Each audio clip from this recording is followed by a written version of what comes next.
Carl Jung once said that we should never forget that God speaks primarily through dreams and visions.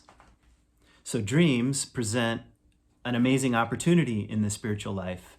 So much of the biblical and Christian tradition has been shaped by dreams.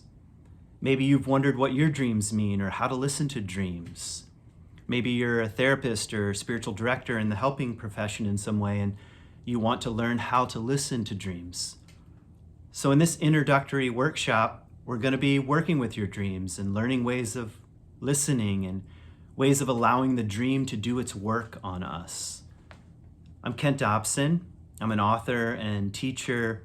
I lead wilderness programs as well as pilgrimages to Israel, but nothing has been more powerful and more important to me over the last 8 years than the training I've received at Animas Valley Institute in Colorado around working with dreams. So I hope you'll join us. I hope you'll join us in this, I think, amazing opportunity to listen on this level and listen to this ancient discipline, the lost art of working with dreams.